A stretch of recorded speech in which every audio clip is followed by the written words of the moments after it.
siapa saja sih yang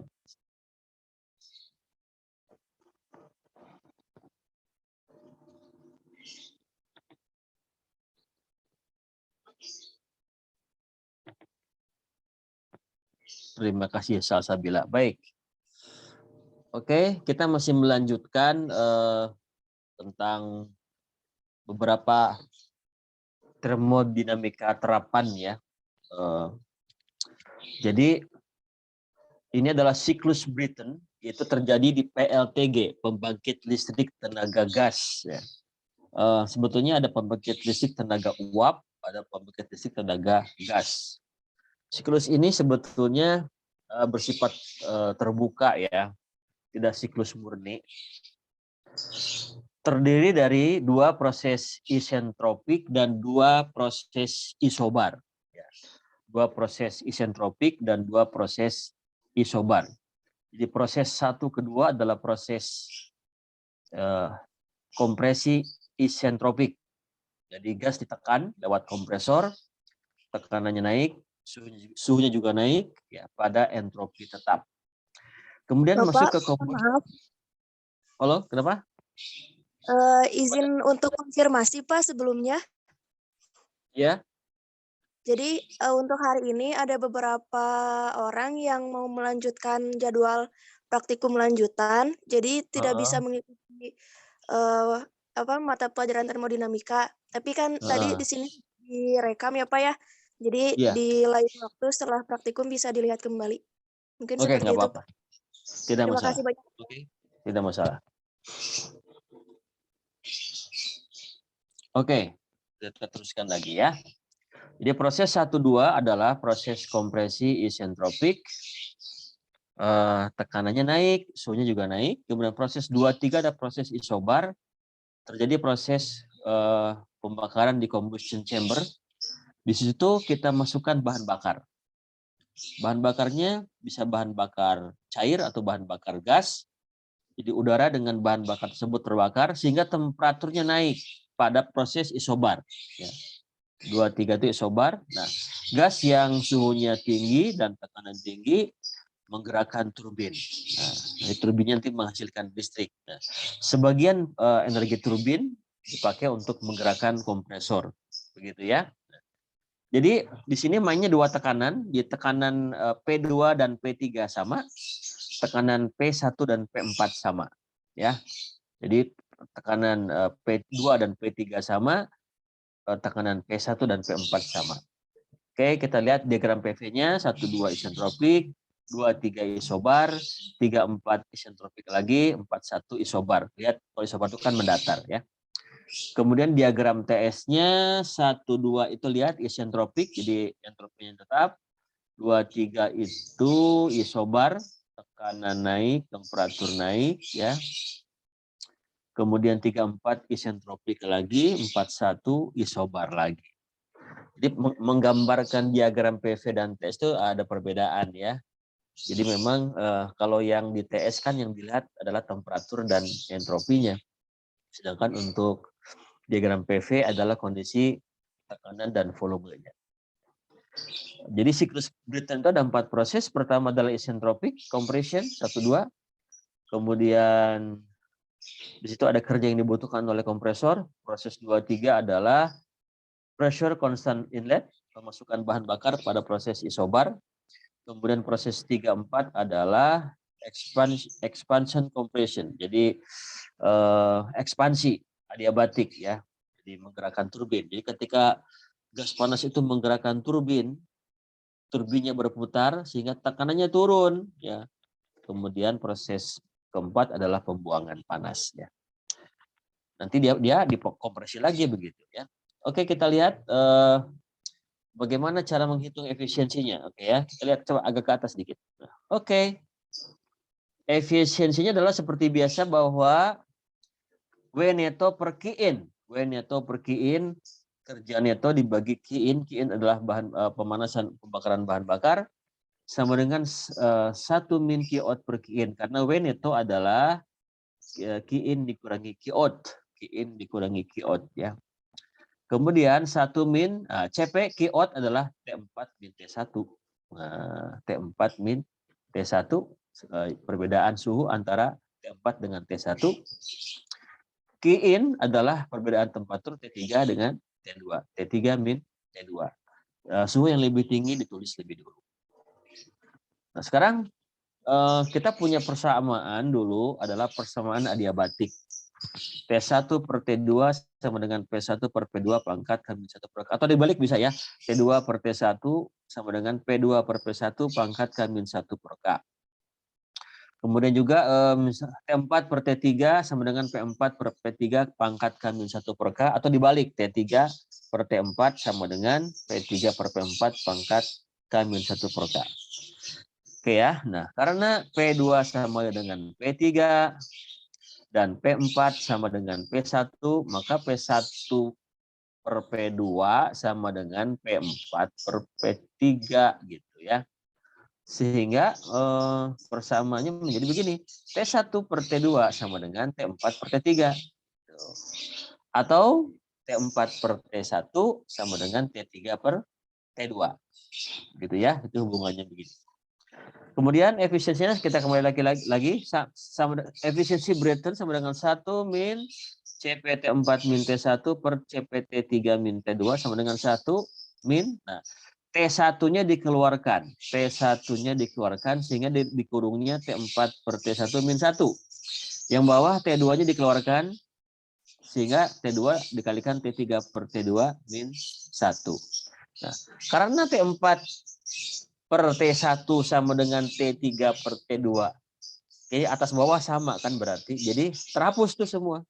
Nah, terhapus. Sehingga efisiensi siklus Brayton menjadi sangat simpel. 1 min T1 per T2 atau sama dengan 1 min P1 per P2 pangkat K-1 per K. P2 itu tekanannya lebih tinggi daripada P1.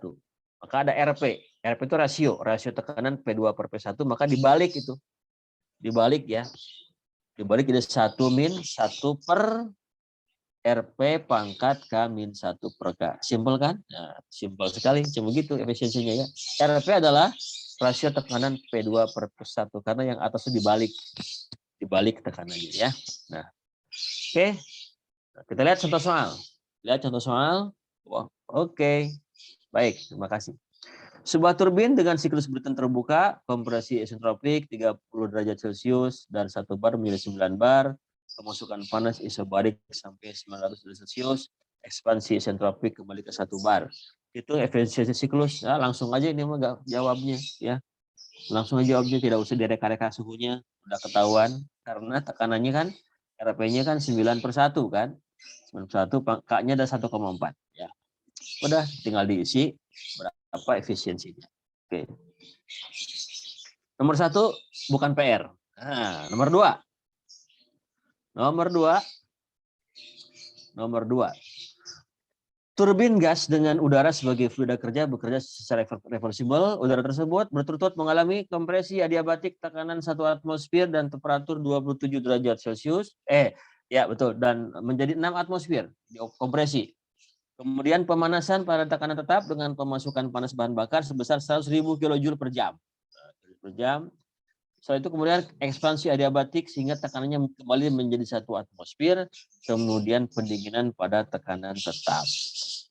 Aliran udara pada turbin mempunyai kecepatan 2 kmol per jam. Anggaplah udara sebagai bersifat gas ideal.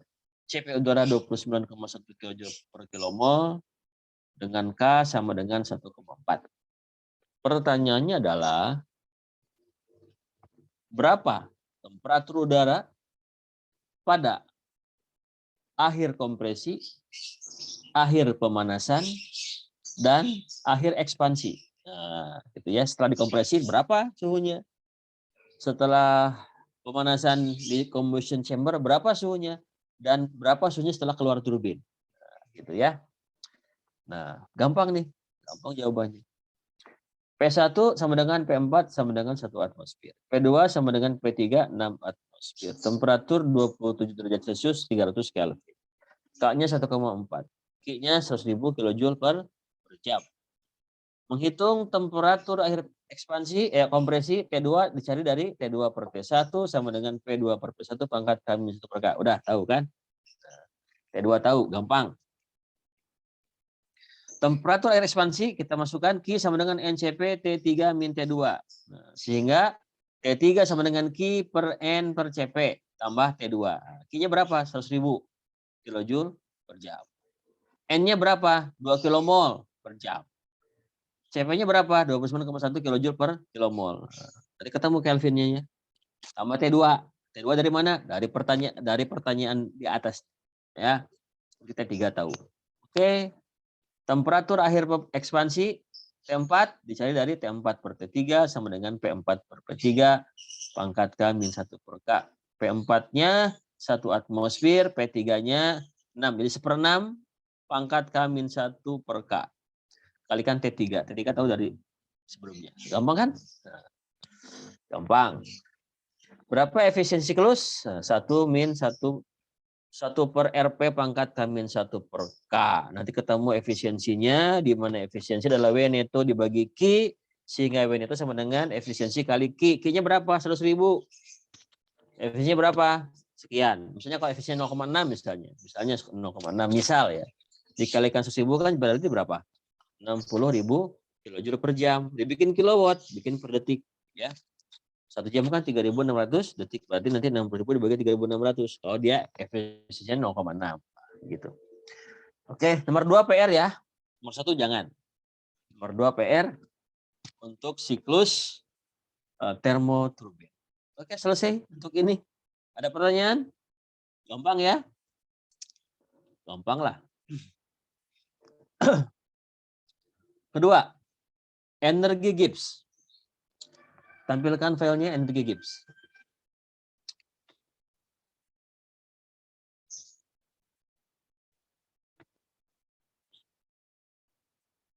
Terima kasih Salsabila ya.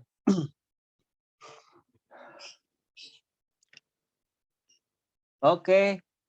Hukum termodinamika 3 namanya energi Gibbs.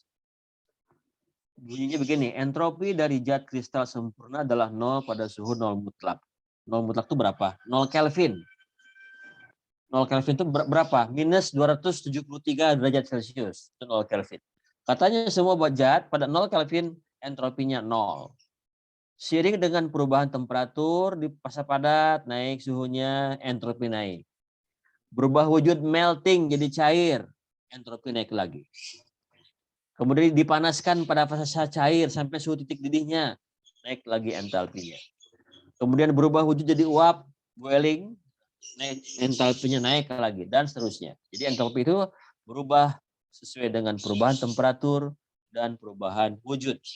Kenapa? Karena pergerakan partikel dalam bahan tersebut itu semakin cepat. Ya. Nah, kemudian kita kemarin sudah bahas pada saat membahas tentang entropi ya. Hukum termo 2 menyebutkan bahwa delta S semesta sama dengan delta S sistem plus delta S lingkungan lebih besar 0.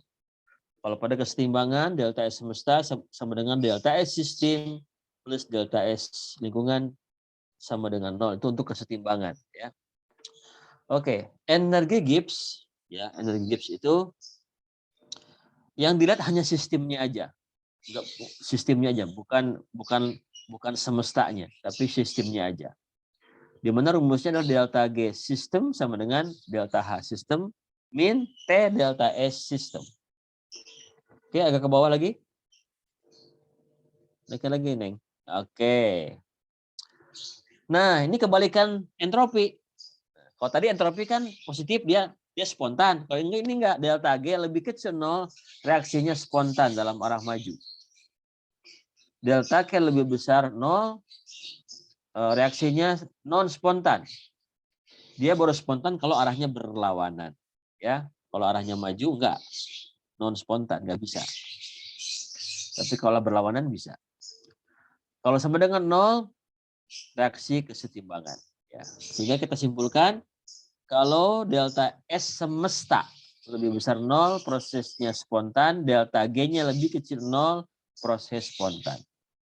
Delta S semesta lebih kecil 0, proses non spontan. G lebih besar 0, proses non spontan. Delta S sama dengan 0, proses kesetimbangan. G sama dengan 0, prosesnya kesetimbangan. Oke ya. Kemudian kita lihat lagi, energi Gibbs digunakan untuk menggambarkan perubahan energi sistem pada temperatur dan tekanan konstan. Delta G sama dengan energi bebas Gibbs untuk menentukan kespontanan reaksi dengan fokus hanya pada sistem. Jadi hanya pada sistemnya aja. Dia tidak melihat semestanya ya. Oke, di bawah ada tabel. Ada tabel delta H, G sama dengan delta H min T delta S. Kalau delta H-nya negatif, delta S-nya positif, maka min T delta S negatif. Maka delta G akan selalu negatif. Akan selalu negatif. Sehingga dia akan spontan pada semua temperatur. Ya. T-nya berapapun akan spontan karena makin negatif dia. Sebaliknya, kalau delta H-nya positif, delta S-nya negatif, maka min T delta S-nya selalu positif. Min kali min kan jadi plus. Maka delta G selalu positif. Maka dia non spontan pada semua T. Kalau delta H-nya positif, delta S-nya positif, maka min T delta S-nya negatif. Tapi delta G-nya bisa positif atau negatif. Ya. Delta E-nya bisa positif atau bisa negatif tergantung temperaturnya. Kalau temperaturnya tinggi maka negatifnya lebih banyak kan begitu. Negatifnya akan lebih banyak mengalahkan delta H-nya, maka akan minus dia. Maka dia akan spontan pada suhu tinggi. Tapi kalau T-nya rendah, di bawah, saya dinolkan dulu sebetulnya, dinolkan itu kan batasnya ya. Nah, dia akan negatif kalau temperaturnya tinggi, tapi kalau temperaturnya rendah, delta G-nya positif. Berarti dia non spontan di suhu rendah. Makanya ada beberapa reaksi kimia, dia hanya berlangsung pada suhu tinggi. Rendah tidak bisa. Karena delta G-nya kalau rendah itu kan positif. Sebaliknya delta H-nya negatif, delta S-nya negatif, maka T delta S selalu positif. Maka delta G-nya bisa positif atau bisa negatif. Dia akan spontan kalau T-nya rendah. T-nya rendah kan jadi menambahnya jadi yang penting tidak mengalahkan delta H-nya kan gitu. Dan dia akan non spontan pada temperatur tinggi karena nanti akan positifnya lebih banyak begitu. Nah, itulah beberapa pengertian kespontanan sebuah reaksi. Lanjut halaman 2. Oke, ini contoh. Ada beberapa reaksi kimia di mana delta H-nya positif, delta S-nya positif. Artinya apa? Dia akan spontan pada temperatur tinggi. Ya, spontan. Kalau dia tinggi. Tapi ketika temperaturnya rendah, dia akan spontan pada arah berlawanan. Nah, gitu. Jadi artinya reaksi H2 menjadi I2 itu akan berlangsung spontan kalau temperaturnya tinggi. Kalau rendah dia akan terurai lagi, balik itu nanti. 2HI-nya terurai lagi jadi H2 plus I2. Gitu. Jadi gampang nanti akan kembali lagi ke belakang. Dia akan spontan pada reaksi balik. Gitu. Ada juga delta H-nya positif, delta S-nya negatif. Delta G selalu positif. Reaksinya spontan. Ya spontan tuh karena berarti kalau positif berarti dia non spontan ya. Reaksinya akan spontan jika reaksinya berlawanan. Jadi ozon itu akan terurai jadi O2. Begitu. Pada seluruh temperatur. Pada seluruh temperatur. Jadi makanya kan lapisan ozon itu selalu semakin menipis ya. Karena memang terurai terus. Apalagi diperparah dengan efek rumah kaca ya. Rumah kaca itu freon dan sebagainya. Itu bisa merusak lapisan ozon. Kalau delta H-nya negatif, delta S-nya positif, maka akan selalu negatif, maka reaksi akan spontan pada seluruh temperatur. Ya, gitu. Makanya ini tidak stabil, akan terus terurai 2H2O2, hidrogen peroksida akan terurai terus ya. Kemudian delta S-nya negatif, delta H-nya negatif, delta S-nya negatif, maka reaksinya akan spontan pada temperatur rendah, dan kalau temperatur tinggi dia akan spontan pada arah berlawanan. Gitu ya. Itulah tentang kespontanan sebuah reaksi dilihat dari energi Gibbs-nya. Contoh, bagaimana menghitung energi Gibbs untuk reaksi delta G sistem sama dengan delta H sistem min T delta S, maka delta G reaksi dihitung dari sigma delta G produk dikurangi sigma delta G reaktan. Sama seperti itu delta H dan delta S. Ya. Contoh, ada reaksi C2H5OH plus 3O2 menjadi 2CO2 plus 3H2O. Maka delta G reaksi adalah 2 kali delta GCO2 tambah 3 kali delta G2O dikurangi 1 kali delta GC25OH plus 3 dikali delta G oksigen. Oksigen 0 ya. Energi Gibbs-nya 0. Dimasukin ketemu minus 1299,8 kilojoule. Berarti prosesnya adalah spontan ya, karena negatif. Berikutnya ada gambar di bawah adalah proses kalsinasi di pabrik semen, yaitu CaCO3 terurai menjadi CaO plus CO2. Ya. CaO plus CO2. Kalau kita lihat, dihitung, delta H-nya 177,8, delta S-nya 160,5. Kalau pakai rumus delta G sama dengan delta H min T delta S, kalau temperaturnya 25 atau 298, ternyata delta G-nya 130, berarti positif kan? Berarti dia tidak spontan. Prosesnya tidak spontan. Nah, dia baru mulai kesetimbangan, yaitu delta G-nya sama dengan 0 pada suhu 835 derajat Celcius. Nah, di pabrik semen, proses kalsinasi berlangsung sekitar 1000 sampai 1100, 1200 derajat Celcius. Karena baru di titik itu delta G-nya negatif. Jadi kalau baru negatifnya di atas suhu 835. Ya. Jadi bisa 900, bisa 1000, bisa 1200, bisa 1500, bisa 2000 bisa. Cuma masalahnya kalau terlalu rendah, bisa nggak 900 bisa, tapi agak lambat. Nah, suhu 1200 itu adalah suhu yang paling optimum. Boleh kita mengkalsinasi suhu 2000, boleh, tapi nanti energi yang dibutuhkan lebih besar. Kan kalau kita akan mengoperasikan sebuah pabrik, kita inginkan kecepatan reaksi sesingkat-singkatnya, konversi reaksi setinggi-tingginya, biaya semurah-murahnya. Kalau nanti reaksi terlalu tinggi, biayanya mahal. Ya, biayanya mahal. Gitu ya.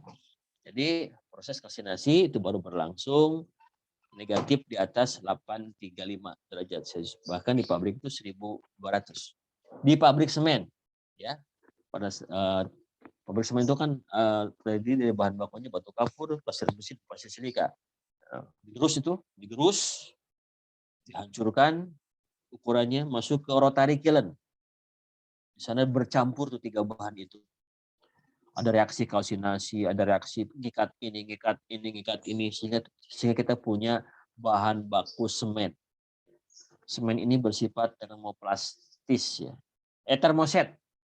Kalau semen sudah dicampur air untuk merapat bata, merapat beton, sudah nggak bisa lagi dihancurin lagi. Itu namanya termosetting. Kalau dibubukin lagi, makanya semen kalau kena air itu membatu kan. Kalau sudah membatu dihancurin lagi, daya ikatnya sudah nggak ada. Namanya termoset. Sifatnya begitu.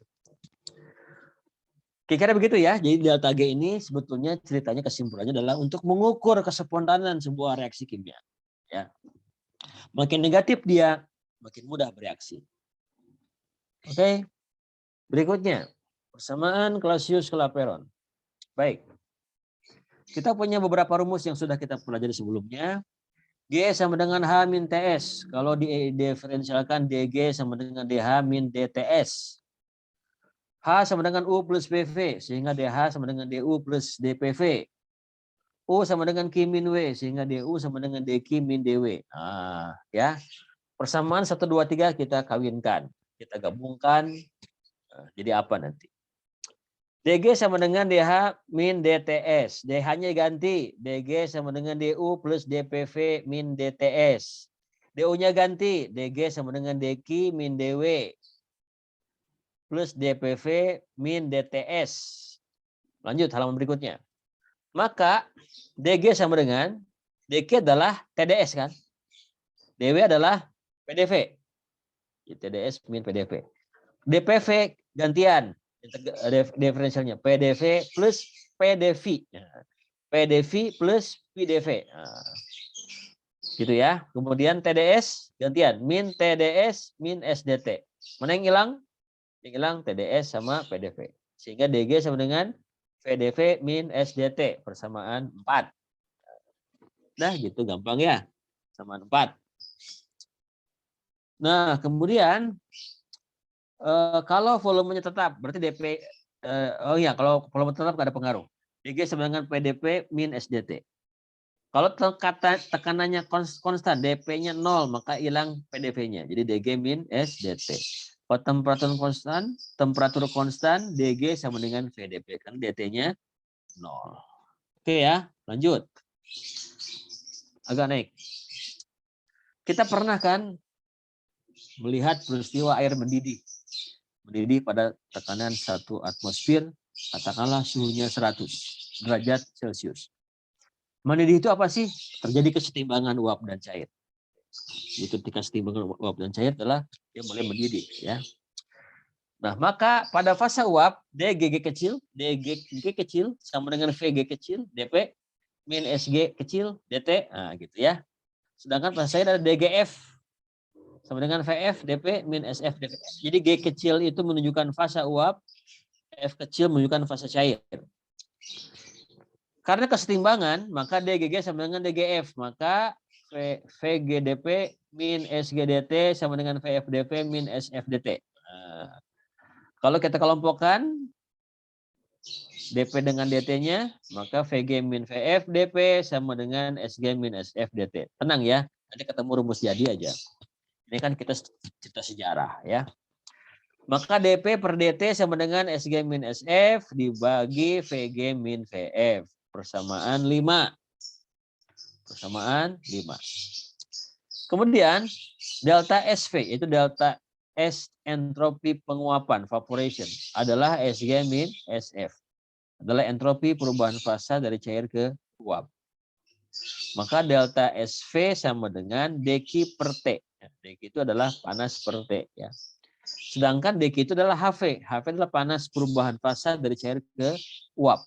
Panas perubahan fasa dari cair ke uap. Maka delta SV sama dengan HV per T. Begitu ya. Kemudian delta V adalah VG min VF. Yaitu fase uap dikurangi fase cair.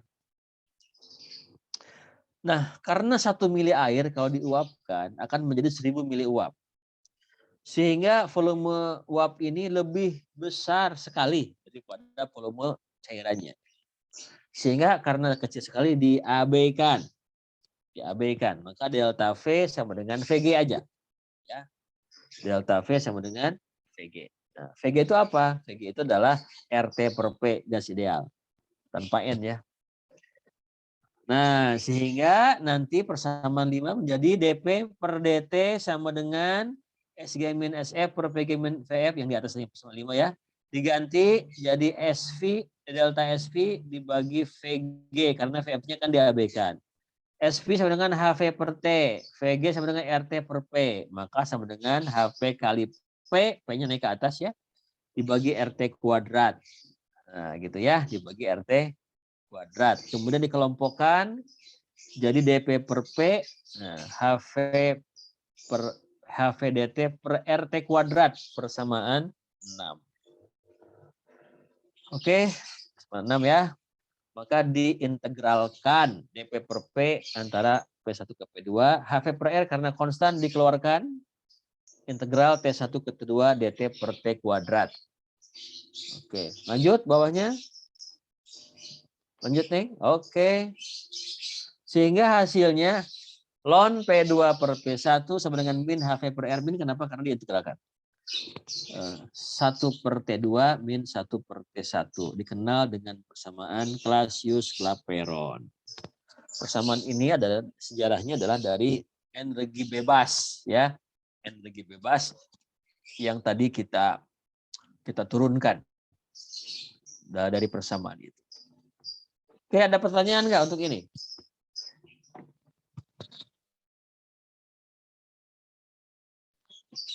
Ini supaya saya tidak ngelan.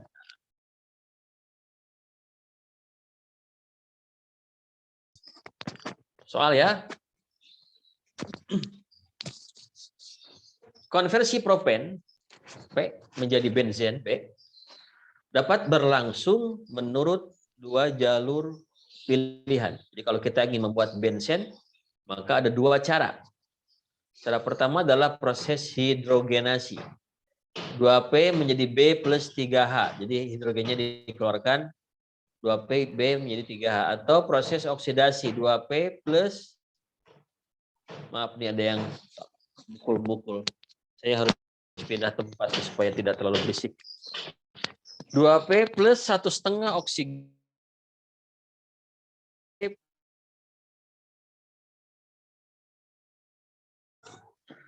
Reaksi-reaksinya berdasarkan serta penjelasan pilihan jalur yang untuk menggerakkan secara komersial. Kira-kira mana yang dipilih? Nah, gitu kan.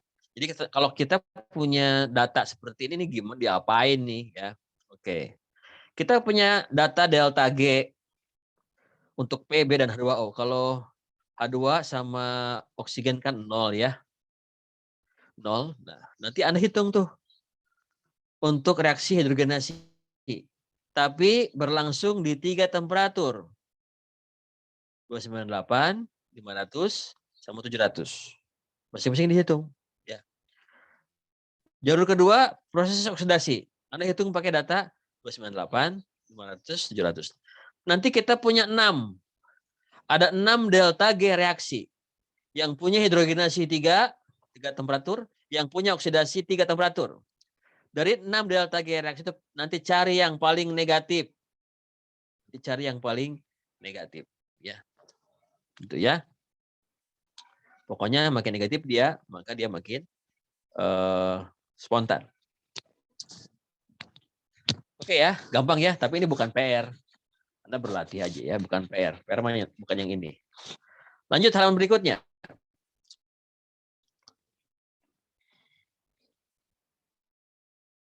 Halaman berikutnya. Oke. Ini Clausius-Clapeyron ya.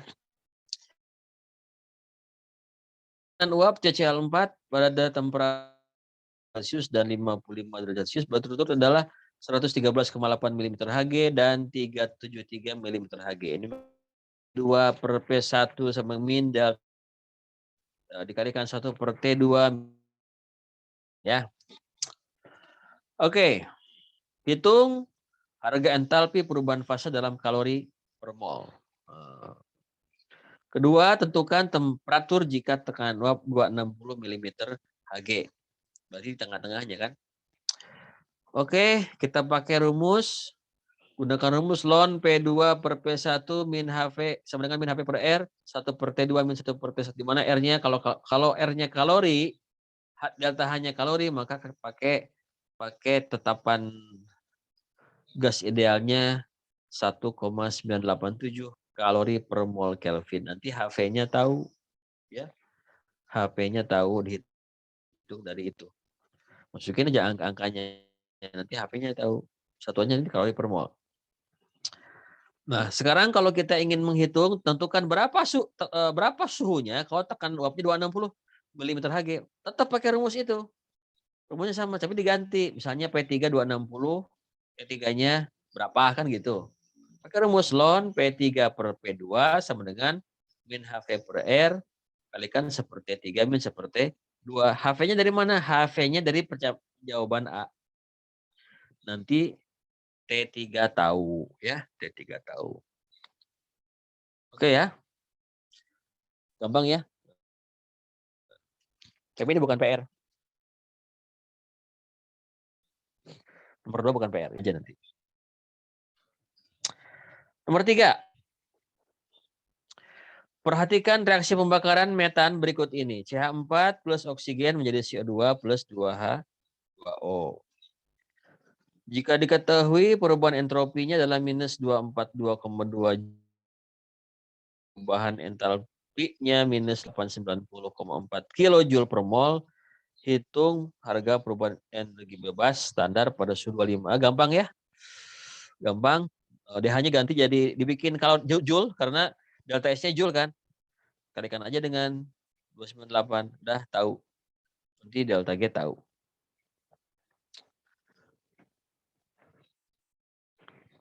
Lanjut, bawahnya.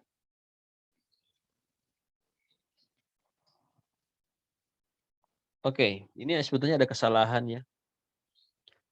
Jika diketahui sebuah reaksi delta S-nya plus 160,4 Joule per mol dan delta H-nya plus 178 kJ per mol, pada suhu berapakah reaksi di atas berlangsung spontan? Kalau kita ingin kespontanan temperatur, dibikin dulu delta G-nya 0. Kalau delta G-nya 0, maka DH sama dengan TDS, maka T sama dengan DH per DS kan gitu. Ini salah ya. Coba diperbaiki. DH min DS, DH-nya 178.000, Neng. Coba diganti. Bukan. Nomor 4, Neng. Oh ya, enable. Nomor 4, Neng. Nomor 4 diganti tuh. Nah, ini yang nomor 4. Jawab nomor 4. Nah, itu diganti. Jadi berapa? 178.000. Plus ya. 178.000. 178.000. Oke, dibagi 160,4. Plus ya. 160,4. Nanti kira-kira berapa tuh? Nanti tinggal berapa suhunya? Suhunya pasti salah itu ya. Sekitar 1000-an lah. 1000 lebih itu ya. Nah, nanti baru cari ya. Maka spontannya adalah lebih besar daripada suhu itu. Nah, itu dihapus. Pasti lebih besar daripada suhu titik-titik ya, gitu. Nah, gitu. Oke, nanti diperbaiki ya. Nah, perbaiki. Jadi cara kanan dulu, dan nanti cari. Nanti pasti supaya negatif, maka temperaturnya harus lebih tinggi daripada itu, ya. Oke ya, nomor 4. Tapi gampang lah ini. Nah, nomor 5 PR nih. Nomor 5 PR ya. Kita punya data. Temperaturnya 20, tekanannya 19. Temperaturnya 30, tekanannya 29,5. Tekanannya 40, tekanannya suhunya 40, tekanannya 41, suhunya 50, tekanannya 62. Nah, ini dibikin Kelvin semua ya, dibikin Kelvin semua karena satuan R-nya Kelvin. Nah, gimana caranya?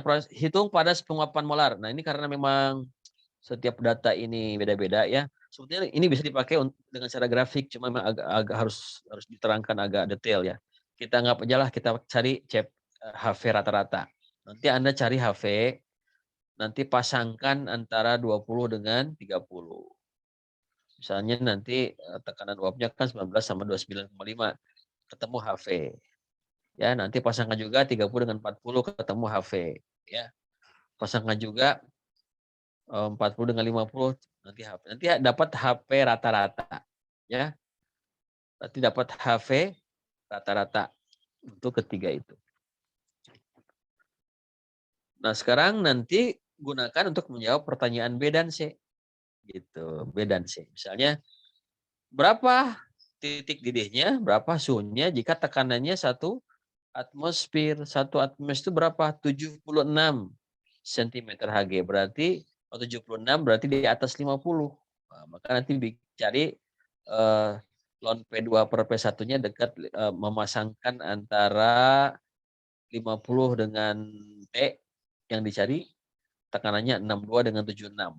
Jadi ln 76 per 62 sama dengan min delta H per R. Delta H-nya nanti dicari dari soal di atasnya per R kurung seper T2-nya dicari, ya, seper T1-nya adalah 50 plus 273. Ya. 50 plus 273. Ya, pakai Kelvin ya, temperaturnya biasa kan. Sekarang berapa tekanan uapnya pada suhu 45? Berarti antara 40 dengan 50 kan. Cari aja pakai Clausius Clapeyron lagi. Pakai persamaan Clausius Clapeyron lagi. Nanti ketemu berapa tekanan uapnya di suhu 45. Begitu ya. Nomor 5 PR. Ya, nomor 5 PR. Pokoknya Clausius Clapeyron aja. Jadi kalau kita akan mengerjakan soal, kira-kira pakai persamaan mana? Pakai rumus mana? Yang kedua adalah satuan harus benar. Ya, satuannya harus benar. Nomor 6. Titik didih normal etanol pada tekanan 1 atmosfer adalah Celcius. Jadi alkohol, kalau dipanaskan, tekanan 1 atmosfer dia akan menjadi suhu 78,3. Ya. Lebih rendah daripada air. Kemudian kalor penguapannya 38,9 kJ per mol atau 38.900 Joule per mol. Dibikin Joule nanti ya.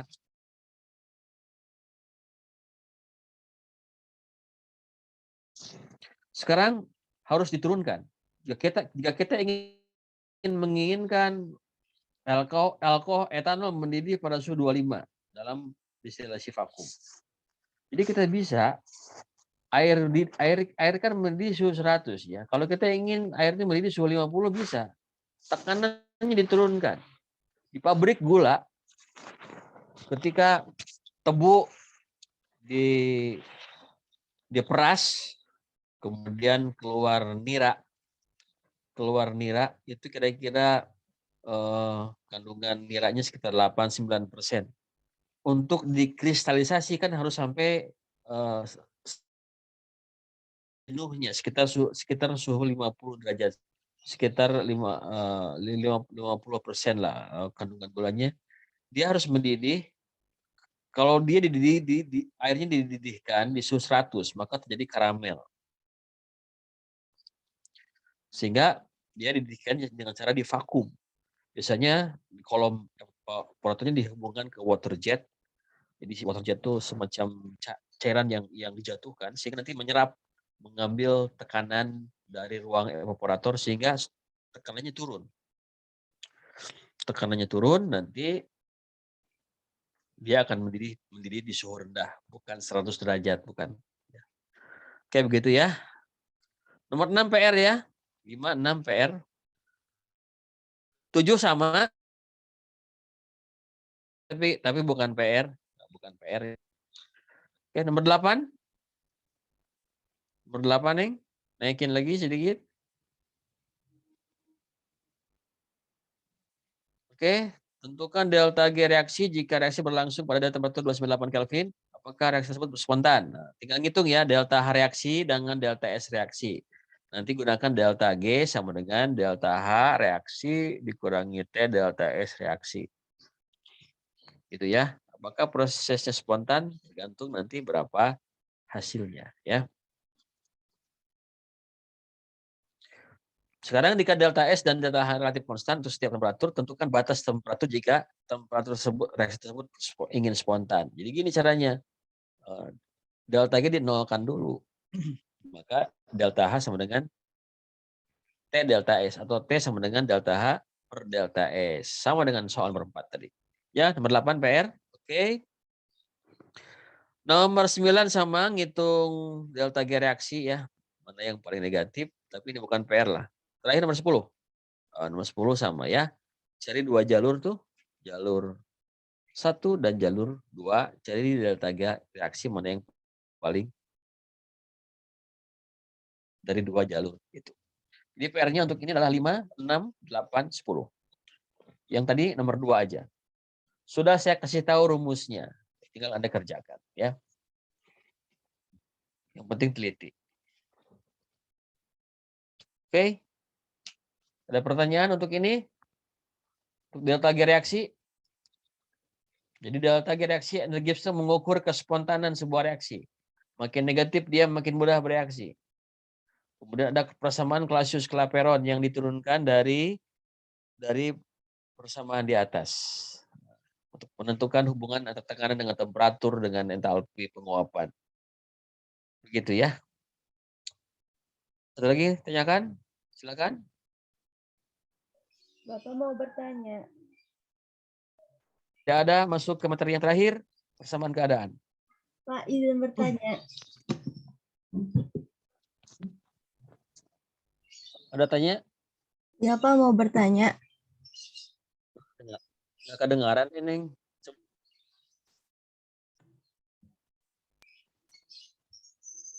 Ada pertanyaan, silakan. Ya, Pak, saya mau bertanya. Ya, silakan. Kan tadi reaksi spontan itu jika delta Gibbs-nya kurang dari 0. Nah, apakah jika delta Gibbs-nya kurang dari 0, pasti delta S-nya lebih besar dari 0, Pak?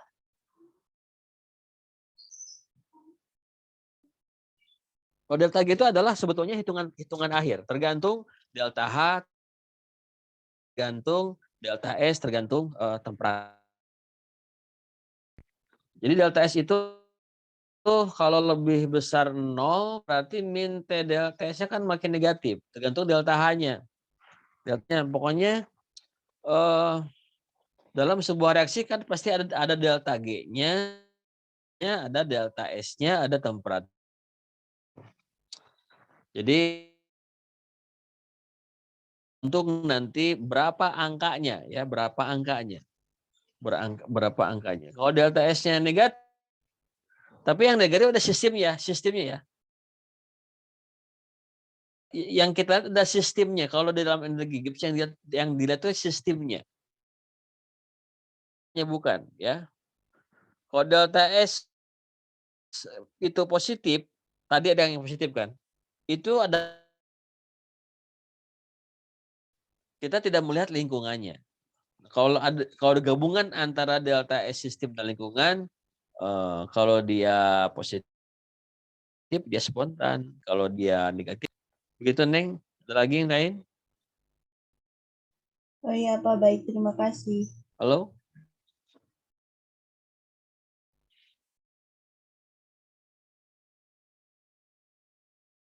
Ini suara saya terdengar jelas nggak? Kurang jelas, Pak. Terputus-putus. Halo?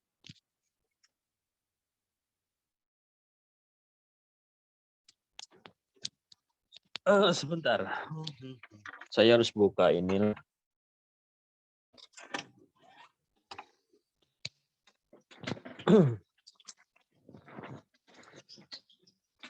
Apakah ini memang sinyal atau apa ya? Baik, kita teruskan dengan persamaan keadaan ya. Persamaan keadaan. Coba dilihat filenya. Oke, yang terakhir.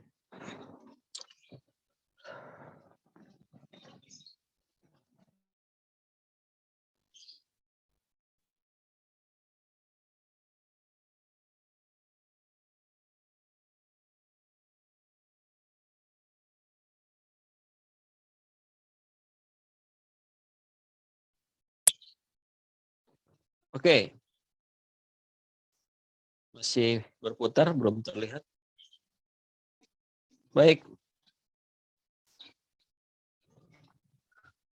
Persamaan keadaan gas ideal dan gas nyata. Baik.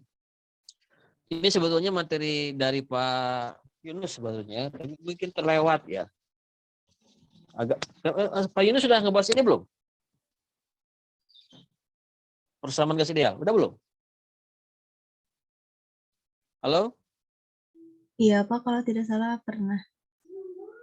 Pernah ya? Saya ulang sebentar ya. Gas ideal itu kan rumusnya PV sama dengan nRT. Atau PV sama dengan RT. Kalau N-nya hilang, berarti V-nya dalam satuan per mol ya. Namanya volumolar. Gas ideal ini berlaku jika gasnya beratom tunggal, tidak ada interaksi antar molekul, artinya tidak ada gaya tarik menarik ya. Kalaupun bertumbukan, tumbukannya lenting sempurna. Kemudian untuk gas beratom 2 berlaku untuk tekanan sangat rendah, jauh di bawah tekanan kritik. Tekanan kritik itu tekanan kritis ya. Berubah dikit aja berubah wujud. Dan temperatur sangat tinggi di atas temperatur kritik. Jadi kalau suhunya sangat tinggi, tekanannya sangat rendah, itu baru berlaku. Kemudian gas ideal, energi dalam dan entalpi hanya dipengaruhi oleh temperatur. Gas ideal ini ada syaratnya ya. Partikelnya bersifat homogen, identik, dalam jumlah besar, bergeraknya lurus dengan kecepatan tetap, dengan arah random, partikelnya terdistribusi merata dalam ruangan, kemudian jarak antara partikel lebih besar daripada ukuran partikelnya, artinya ada ruang banyak, ruang kosong di situ. Tidak ada gaya tarik menarik antara partikel kecuali tumbukan, kalaupun bertumbukan lenting sempurna. Ya. Oke, dan berlaku hukum-hukum Newton. Berikutnya, ke bawah.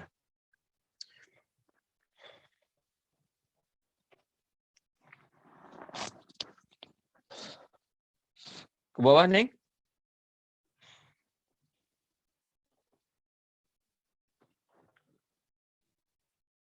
Lanjut.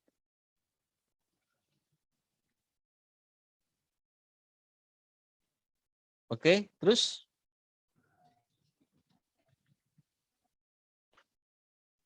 Oke. Nah ini belum. Belum ini bukan. Kembali ke halaman 1. Kembali ke halaman 1. Terus Kak, atas lagi dikit. Nah ini ada gambar pergerakan partikel ya dalam kotak itu ya. Nah ini dalam kotak pergerakan partikel. Syaratnya adalah ada banyak ruang di situ merata ya. Antar partikel lebih besar daripada ukuran partikelnya, kemudian tidak ada gaya tarik menarik, kalaupun tumbukannya lenting sempurna. Sebetulnya tidak ada gas yang betul-betul ideal. Pasti nanti ada yang faktor koreksi untuk mengukur ketidakidealan sebuah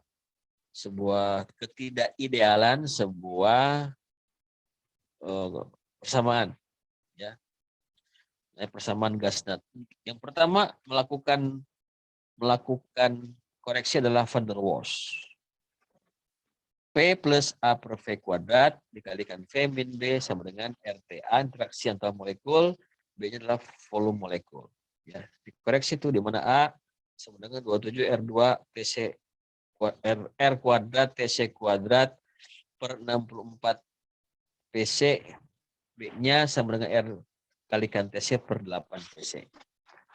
Itu persamaan gas van der Waals ya. Berikutnya nomor 2.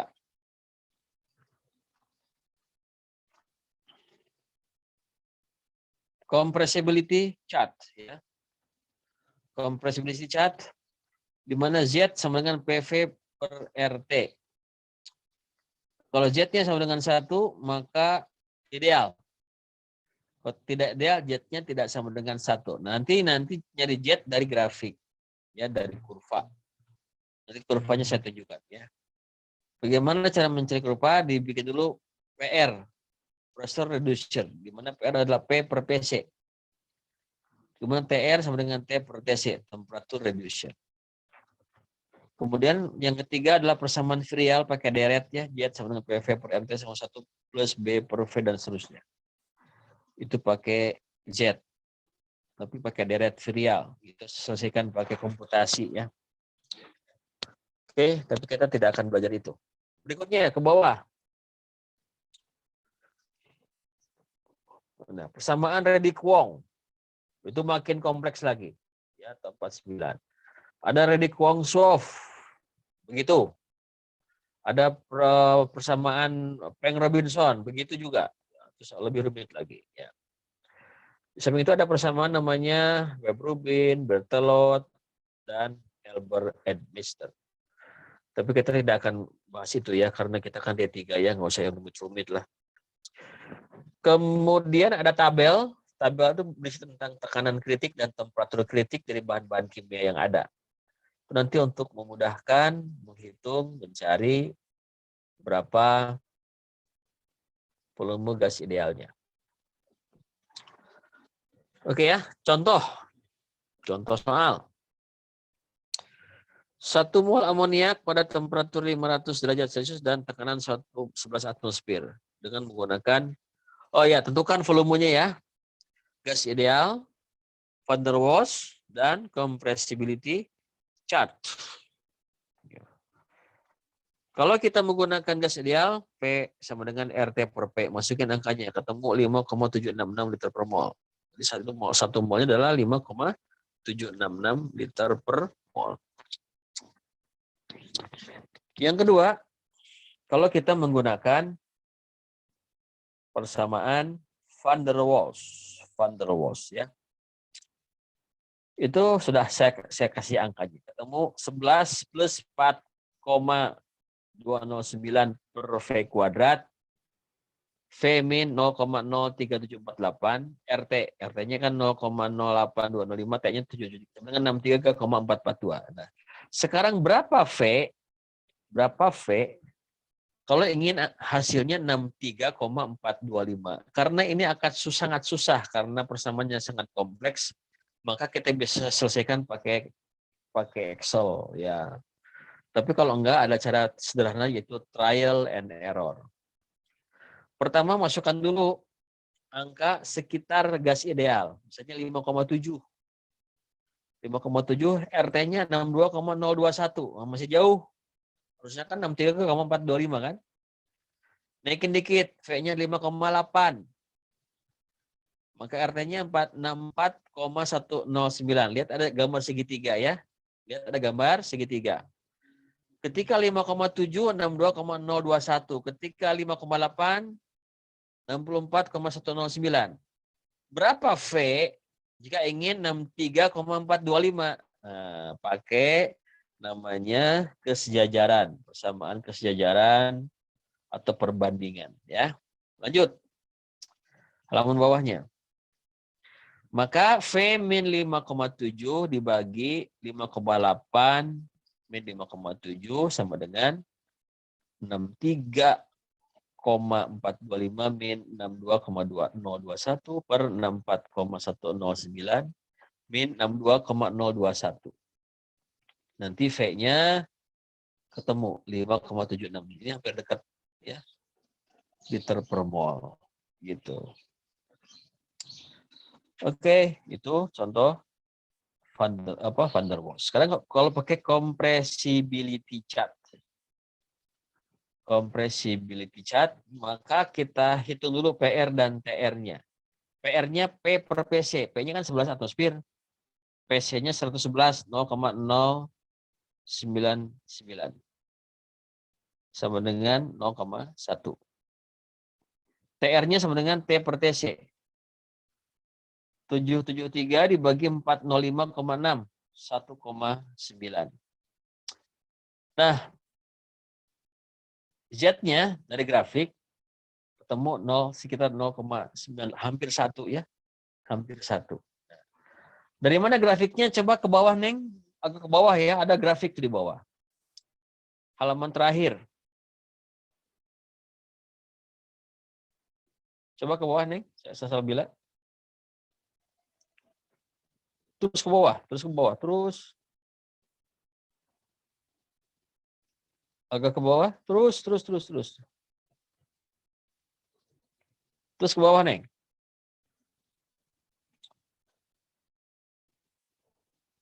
Bukan yang ini. Nah, ini. Ya. Kita lihat ada gambar di sini. Nyari jet.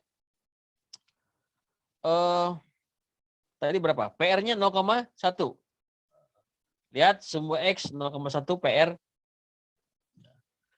Terus tarik vertikal ke atas. Ke atas, temukan dengan grafik yang kayak rambut terurai. 1,9. 1,9 terletak antara TR2 dan 1,5. Nah, kira-kira ketemu di bawah 1 ya.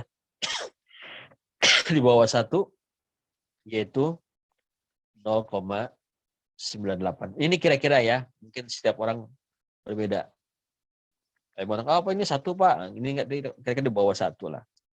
Karena angkanya antara 2 dengan 1,5. Gitu ya. Nanti ketemu. Oke. Kembali ke atas, Neng. Kembali ke atas.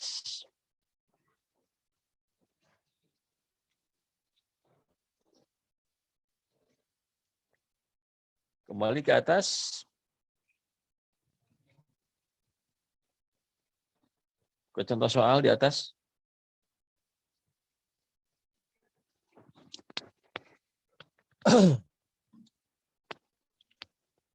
Ke atas lagi, dikit lagi, ke atas, dikit lagi. Dikit lagi ke atas.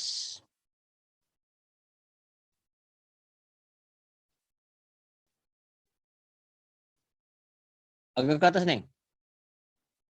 Yang tadi, yang cara ketiga. Contoh soal. Agak ke atas sedikit, Neng. Dikit lagi. Ingin menjelaskan. Jadi jet-nya jadi 0,98, berarti V sama dengan jet RT per P ya. Nah ini, ya bawa. Nah jet bawa lagi. Naik dikit. Bawa. Ya, oke. Jetnya 0,98 kalikan 0,0805 kalikan 773 dibagi 11. Sama dengan 5,65. Ya, dia sedikit lebih rendah ya. Lebih rendah menggunakan compressibility chart. Itu cara mengukur ideal. Oke. Sekarang latihan soal.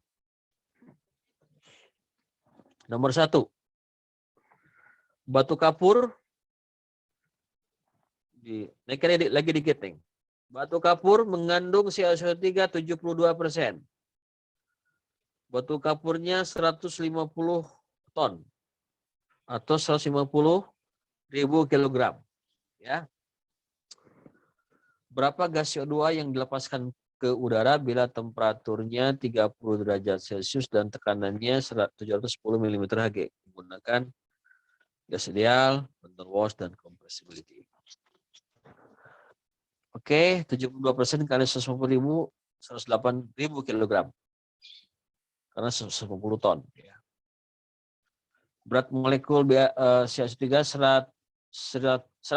Jadi 108.000 bagi 100, 1080 kilomol. Oke ya. Nah, kalau kita menggunakan gas ideal, volumolar, V sama dengan RT per P, masukin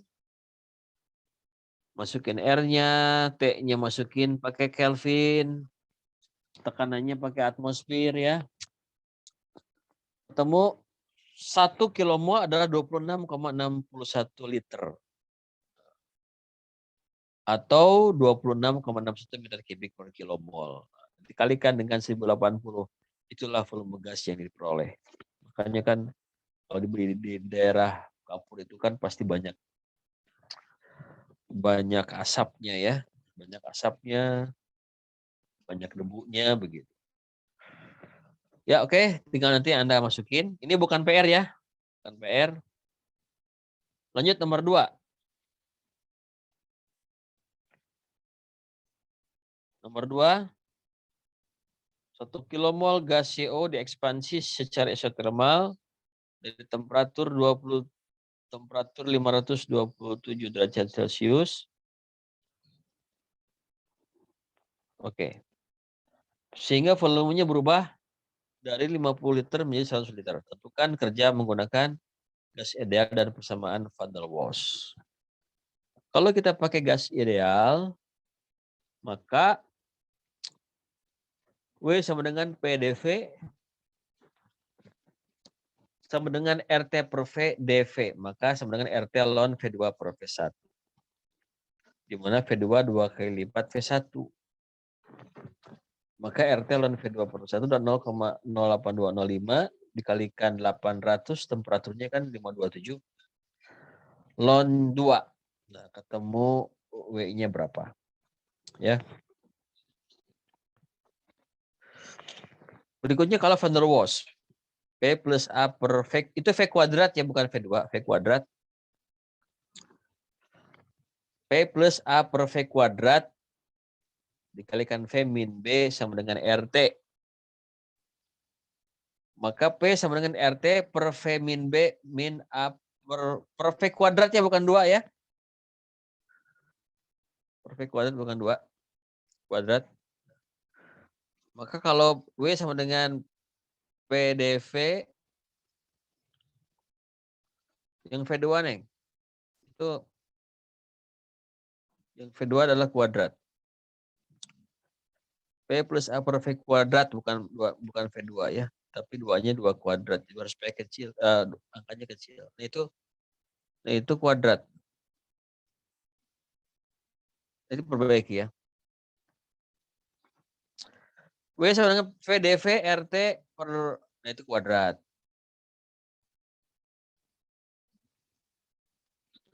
Kuadrat. Nah kalau diintegralkan, nah itu gitu aja lah, bagus. Yang atas juga sama ya, pakai gitu aja lah. Nah itu juga sama, dikasih pangkat. Nah gitu.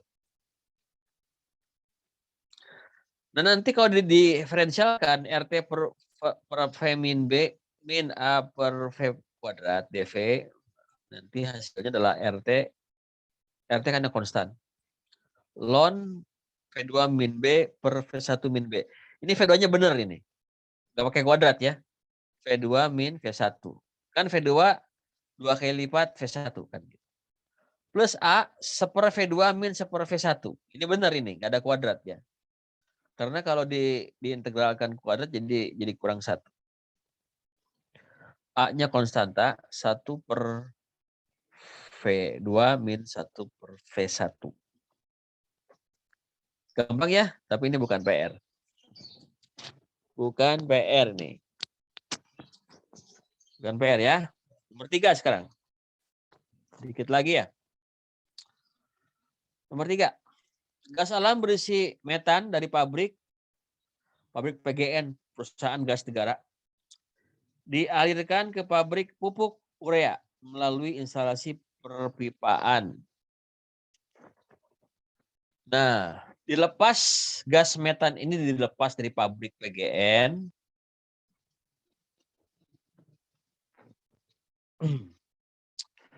dengan tekanan 500 pesig gauge, tekanan dalam. Temperaturnya adalah 85 derajat Fahrenheit dan flow meter terbaca 100.000 feet kubik per hari. Wah, gimana tuh? 100 feet kubik per hari. Jika pabrik pupuk menerima gas itu, tekanannya 1 atmosfer, temperaturnya 60 derajat Fahrenheit. Hitung berapa laju flow meter yang diterima oleh pabrik pupuk itu. Jadi ceritanya ada dua ada sumber gas sebagai penghasil gas dalam tangki dialirkan dengan tekanan sekian. Sementara stasiun penerimanya pupuk urea. Itu gimana tuh? Pasti nanti ada perbedaan pengakuan masalah debit atau volume. Makanya nanti distandarkan. Kalau kita kan bayarnya kan pakai meter kubik atau pakai kilogram. Gas dari PGN ke pabrik melalui jalur pipa, itu PGN itu tekanannya 500 pesik tambah 14,7 sama dengan 14,7 itu ya, pakai ada 0,7-nya. 514,7. Kalau dibagi 14,7 nanti ketemu 34,97 atmosfer. Ini artinya begini, kalau kita akan mengalirkan gas dalam sebuah jaringan perpipaan, maka tekanan sumbernya harus lebih tinggi karena tekanan itu akan hilang karena bergesekan dengan pipa ya, akan mengurangi degradasi tekanan karena gesekan. Oke, temperaturnya 85 atau 460, 545 Rentgen. V1-nya adalah 10.000 feet kubik per hari. Lanjut halaman berikutnya. Di pabrik pupuk tekanannya 1 atmosfer, diterima suhu 60 atau 520 Rentgen. Hitung volume gas V2 yang diterima pabrik. Kita punya persamaan R sama dengan P1 V1 per T1 sama dengan R sama dengan P2 kalikan V2 per T2. Karena sama-sama R, maka P1 V1 per T1 sama dengan P2 V2 per T2. Maka V2 sama dengan P1 dikalikan P1 per P2 dikalikan T2 per T1. Titik koma ya, titik koma tuh. Setelah T2 per T1-nya ada titik koma ya. Kasih tanda, Neng. Sebelum P2. Bukan itu. Yang bawah, yang bawah. V2 yang 10.000, Neng. V2 sama dengan P1 dikalikan P1 per P2 sebelumnya. Terus. Bukan. Itu benar. Gerakan ke kanan. Gerakan ke kanan. Nah, di situ. Titik 2 atau dikasih spasi aja. Spasi supaya pindah. Ya, maka V2 sama dengan 10.000 dikalikan 34,97 per 1. 520 per 4545. Ketemu 333.659 feet kubik per hari. Nah, itu adalah volume gas yang diterima oleh stasiun penerima. Ini nanti akan ada perbedaan persepsi, pakai dasar apa, itu nanti beli gasnya kan gitu. Oke ya. Itu adalah nanti kalau mau pakai compressibility chart-nya nanti ada V2 sama dengan P1, P1 per P2 kalikan Z2 min Z1 dikalikan T2 per T1. Nanti ketahuan kalau kita ingin menggunakan faktor koreksi dengan Z. Oke ya, begitu ya. Tapi ini bukan PR. Ini bukan PR. Nomor 4. Dikit lagi ya. Campuran gas berisi hidrogen dan nitrogen masuk ke reaktor. Jadi gini, kita punya hidrogen sama hidrogen. Nitrogen sama hidrogen masuk pada perbandingan stoichiometri 1:3. Karena reaksinya kan N2 plus 3H2 menjadi 2NH3.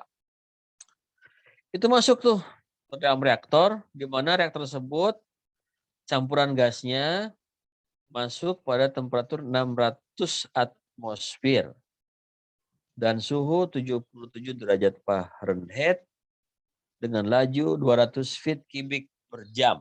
Konversi reaksinya adalah 15%.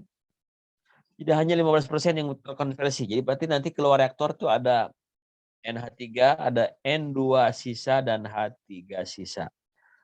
Nanti akan dipisahkan, nanti N2 plus H2 sisanya akan di-recycle ke depan, dicampur dengan umpan segar. Ya. Kemudian gas keluar dari reaktor, didinginkan melalui refrigerator untuk mengkondensasi gas amonia. Jadi karena keluar reaktor itu kan ada 3, NH3, N2 sisa dan H2 sisa, nanti masuk ke refrigerator. Di mana NH3 mengembun duluan. Dipisahkan NH3-nya. Yang tidak bereaksi N2 sama H2-nya nanti akan dicampur dengan umpan segar ke depan. Ya. Pertanyaannya adalah berapa gas amoniak yang dihasilkan? Yang kedua, jika keluaran gas dari reaktor sebelum dikondensasi memiliki tekanan 550 atmosfer dan temperatur 350 derajat Fahrenheit, hitung kecepatan gas-gas dalam pipa jika menggunakan instalasi perpipaan 2 in. hitung kecepatan gas keluar reaktor. Ya. Oke, ini gampang. N2 dan H2 itu masuk reaktor dalam perbandingan stoikiometri, tekanannya 600 derajat atmosfer, temperaturnya 77,460,537, volumenya 200 feet kubik per jam. Gunakan R 0,73 atmosfer meter kubik per pound mol. Oke ya, ini karena campuran gas, maka kita hitung tuh berapa total molnya. N sama dengan VV per RT. Masukin P-nya 600, V-nya 200 feet, dibagi R-nya 0,73, dibagi 637. Ketemu 306 pound mol. 306 pound mol. Itu adalah campuran gas N2 dan H2.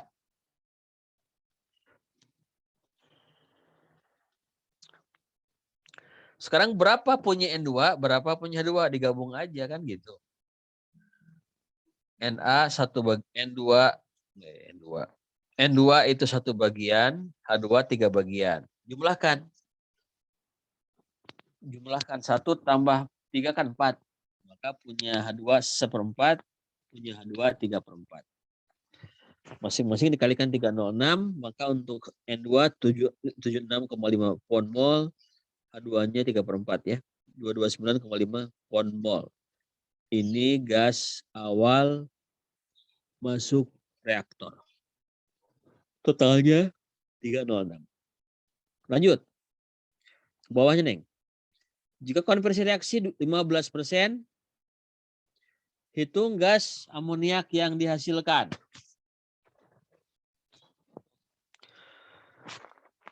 Jika N2 yang bereaksi 0,15 kali 76,5, 11,475 pound mol. Itulah yang bereaksi ya. Sehingga kebutuhan H2-nya adalah 3/1 dari stoikiometri.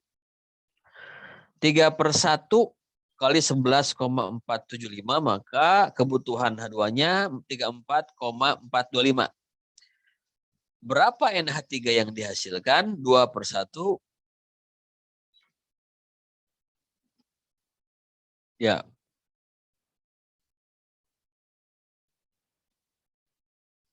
Baik, teruskan. Itu adalah sehingga ada pertanyaan, gas amoniak yang dihasilkan adalah 22,95 pound mol, ya. 22,95 pound mol. Nah, sekarang sebelum dikondensasi ya, N2 plus H2 plus NH3 kalau kita jumlahkan totalnya adalah 283,05 pound mol, ya. Baik. Nah, gas-gas keluar reaktor sebelum dikondensasi memiliki tekanan 550 atmosfer dan temperatur 350 derajat Fahrenheit. Nah, hitung kecepatan gas-gas dalam pipa jika menggunakan instalasi perpipaan 2i. Jadi kita disuruh menghitung kecepatan gas keluar dari reaktor. Ini gampang ya, gampang ini. Nah, tekanannya 550. Tekanannya 550.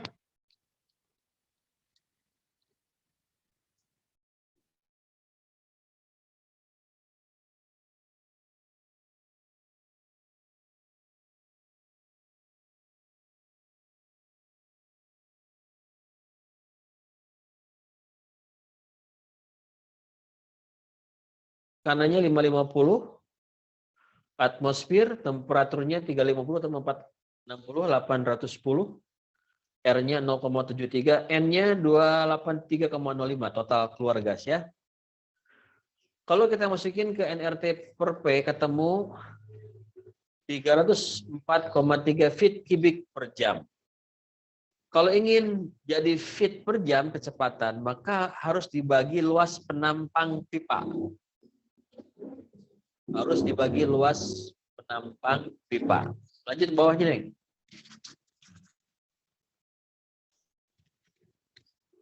Bawahnya lanjut. Oke. Stop.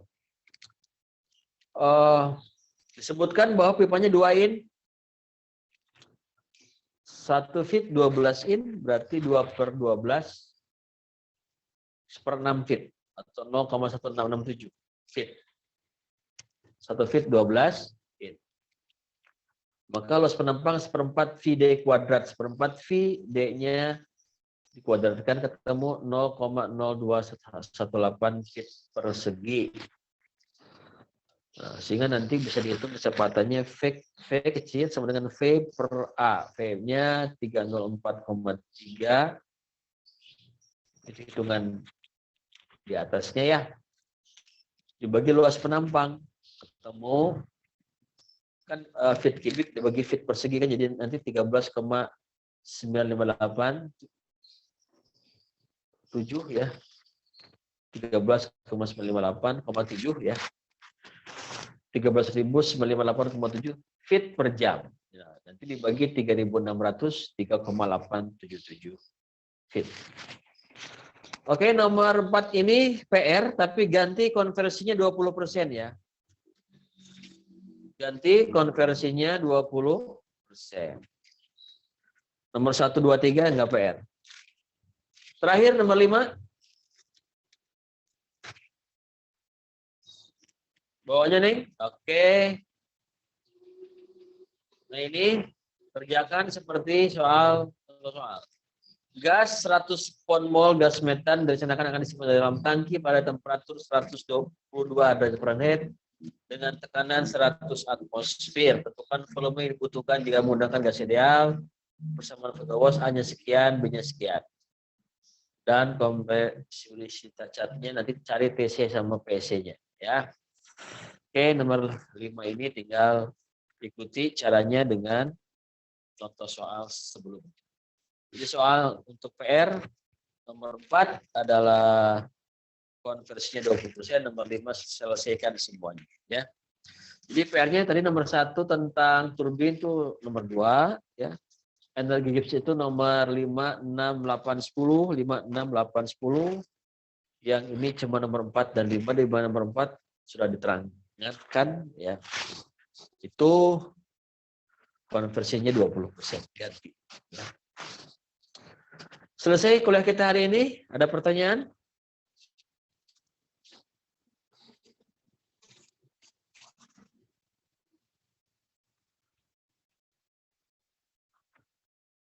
Silakan tanya. Ada pertanyaan nggak? Ya nanti kalau mau nanya di grup aja ya. Nanti dilacak berantakan. Memang ini agak mungkin kecepatan atau apa, tapi perlu pemahaman lebih dalam. Ya, dibaca lagi, dilihat lagi. Oke, terima kasih atas perhatiannya. Kalau nggak ada pertanyaan, selesai kita kuliah pagi hari ini. Semoga puasa kita lancar, diterima oleh Allah Subhanahu Wa Taala. Puasanya merupakan momentum untuk menjadi pribadi yang lebih baik, lebih cinta kepada Allah, lebih sayang kepada sesama, lebih berkhidmat, lebih banyak ibadahnya, lebih dekat kepada Allah. Ya, doakan orang tua kalian supaya sehat, panjang umur, dan diberikan kemudahan rezeki. Juga doakan orang tua kalian yang sudah wafat, semoga diberikan kebahagiaan kubur. Untuk mereka yang tidak tinggal lagi sama orang tuanya karena tidak lengkap ya, karena mungkin sudah berpisah, kita doakan yang terbaik untuk mereka semua. Karena darah dagingnya mengalir dalam tubuh kita. Ketiga, berikutnya adalah doakan juga guru-guru kalian yang sudah mengajarkan ilmu dari TK sampai sekarang ya. Mereka sehat, banyak umur, diberikan keberkahan. Karena tidak semua guru itu hanya mengajar di kelas, tapi juga dia mendoakan para muridnya agar menjadi generasi yang lebih baik. Semoga yang sudah wafat umurnya bahagia, yang sedang sakit diberikan kesembuhan, dan yang sedang punya masalah problem semoga diberikan jalan keluar. Terima kasih atas perhatiannya. Assalamualaikum warahmatullahi wabarakatuh. Waalaikumsalam warahmatullahi wabarakatuh.